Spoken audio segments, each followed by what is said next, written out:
بسم اللہ الرحمن الرحیم اللہم صل علی محمد وعلی آل محمد کما صلیت علی ابراہیم وعلی آل ابراہیم انکا حمید مجید اللہم بارک علی محمد وعلی آل محمد کما بارکت علی ابراہیم وعلی آل ابراہیم انکا حمید مجید۔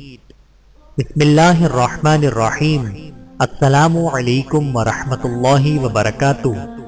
حضور نبی کریم صلی اللہ علیہ وآلہ وسلم صحابہ کرام رضی اللہ تعالی عنہ کو انفاق فی سبیل اللہ اور صدقہ و خیرات کی ترغیب دے رہے تھے۔ ان صحابہ کرام میں حضرت عمر رضی اللہ تعالی عنہ بھی تھے، جن کا سینہ کھل گیا اور چہرہ چمک اٹھا، کیونکہ ان کے پاس صدقہ کرنے کے لیے مال موجود تھا۔ حضرت عمر رضی اللہ تعالی عنہ اپنے دل میں کہنے لگے، آج میں حضرت ابو بکر صدیق رضی اللہ تعالی عنہ پر سبقت لے جاؤں گا۔ چنانچہ وہ ہوا کی طرح دوڑتے ہوئے گئے اور واپس آئے تو ہاتھ میں مال سے بھری ایک بڑی تھیلی تھی۔ آپ نے وہ تھیلی حضور اکرم صلی اللہ علیہ وآلہ وسلم کی خدمت میں پیش کر دی۔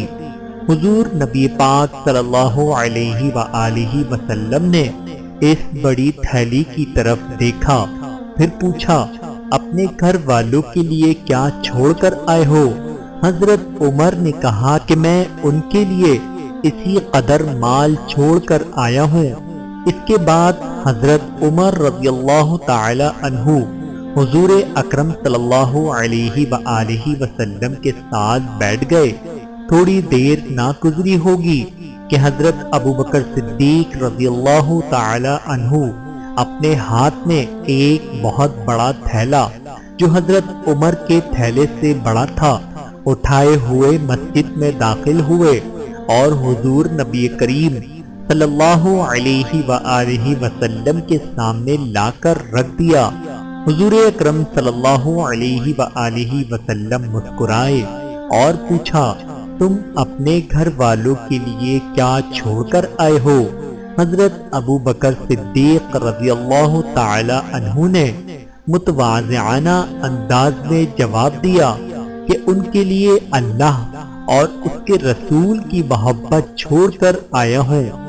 حضرت عمر رضی اللہ تعالی عنہ نے صدیق اکبر رضی اللہ تعالی عنہ پر اپنا تعجب کو ظاہر کرتے ہوئے فرمایا، اے ابو بکر، میں کسی کام میں تجھ پر کبھی بھی سبقت نہیں لے جا سکتا۔